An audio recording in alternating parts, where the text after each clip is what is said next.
Hey, this is Luke with Saltstrong. In this video, you're going to see the brand new cheat sheet for pairing your soft plastics with the rigging, either the hooks or the jig heads. This is really what makes or breaks those who catch a ton of fish with soft plastics and those who don't. Rigging is crucial, and it's all about depth control and then being weedless or maximizing your hookup ratio, right? Those are the decisions we need to make.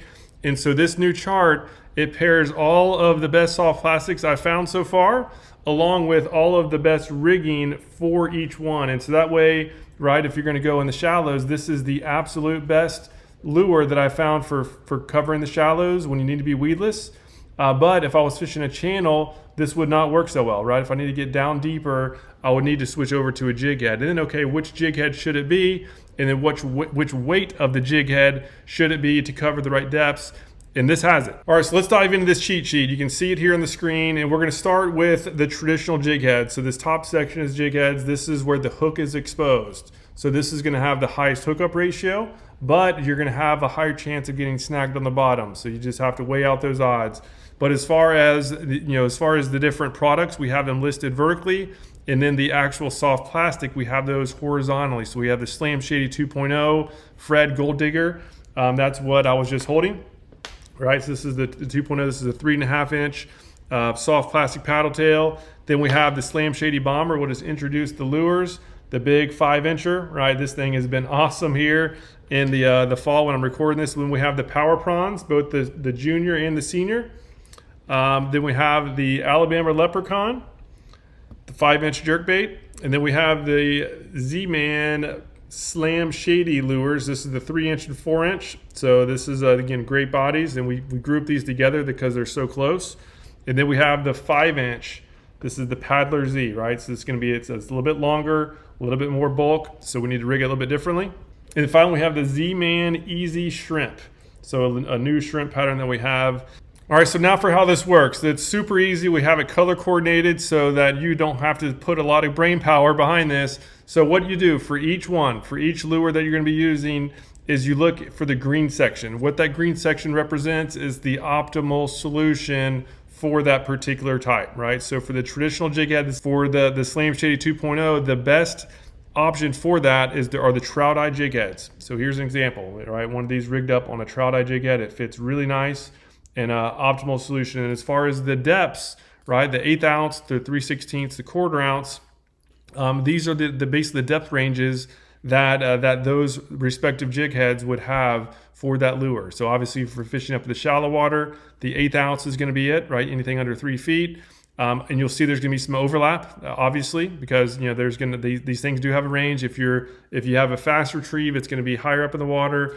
If you're going to slow down the retrieve, it's obviously going to go a little bit lower. If you go super slow, you can go a lot deeper than what these ranges have. These are just assuming that you're fishing at really like a normal retrieve speed. So just know that obviously the maxes and mins will be adjusting based on retrieve speed, based on current flow.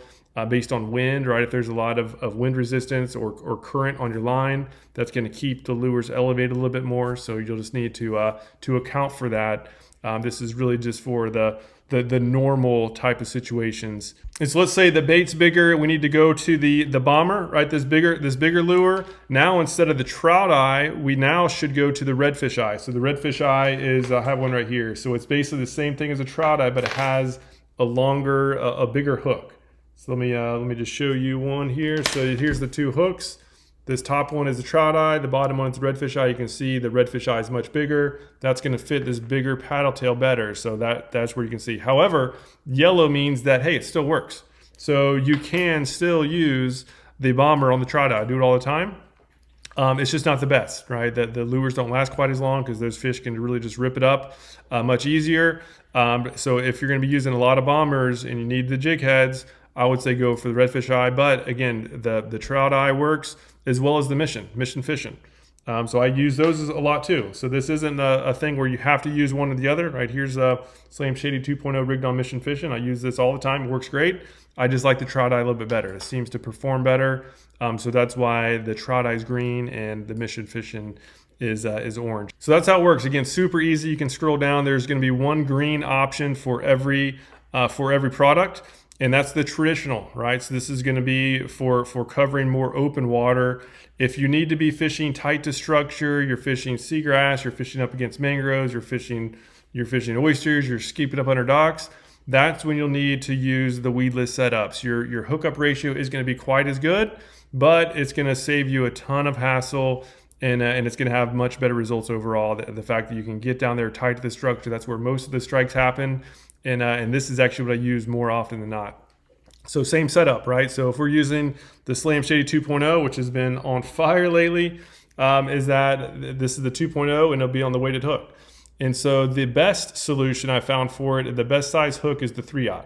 So both the 1/16 and the 1/8 are great, right? The 1/8 will just go a little bit deeper. The 1/16 will just really hang up there on the shallows. And which is great, right? If the fish are super shallow, do 1/16, especially if it's really calm. The less weight will enter the water a lot more quietly. But if it's windy and it's just power fishing, then definitely the 1/8, because you can cast a little bit further and you can get a little bit deeper. So now we'll look at the bomber, right? So the bomber, this is a much bigger paddle tail. The 3/0 hooks still work.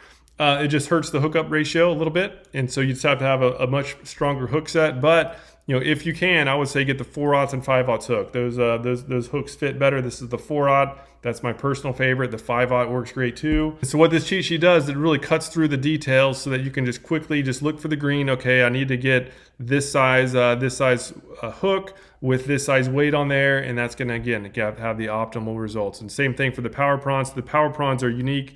We have custom setups for those, just because they are unique. It's a very strong material. It's hard to rig on a lot of the traditional ones, but in many cases it does work, right? Particularly on these jig heads. So it still works. It'll still rig on the trout eyes. It's just tougher. So the green are the custom power prawn jigs that we created for those power prawns. It's an awesome lure. Again, just rigging is everything, as you know, and so we put together these hooks for them. So that's it, right? You can see the Texas eyes, the weedless eyes. So these are the weedless jig heads that Z-Man makes. They're excellent for certain situations, right? And so you can see all of the details here in this cheat sheet. All right, well, that's it for now. Just wanted to introduce this cheat sheet. This should be very helpful. So I'll make sure there's going to be a link down below so you can download this. You can have it at your disposal when you're out there picking up some gear. This should help make sure that you're getting the right equipment, right? The right rigging items for whichever lures you plan to use. And if you have any questions, or if you found any others that aren't listed here, or some others that you think should be the optimal, please let me know, right? I will definitely make adjustments over time as needed. Just so far, this is what I've at least experienced personally, but I will obviously be more than happy to make some changes. And just so you know, this is not a typo on this deep stuff, on these power prawns. These things are awesome for nearshore reefs, even offshore reefs. I've taken them down to 80 feet of water, and it's excellent. So yes, these do go down 30 to 80 feet, if not more. That's just as deep as I've tried it so far. And so if you're doing some offshore stuff, highly recommend picking these puppies up. They've been awesome. But anyhow, yeah, thank you so much for your time and watching this video. Any questions at all, leave a comment down below. Love to hear from you. And if you're new to Salt Strong, just know that we're the best fishing club for inshore saltwater anglers, especially if you're going after redfish, sea trout, snook, and flounder. There's nothing else like it. We actually guarantee you're going to be catching more fish while saving time and money. And we do that through our premium education, our exclusive insider community, and huge discounts on all the tackle you need. To learn more, go to saltstrong.com. Otherwise, hope to see you again soon.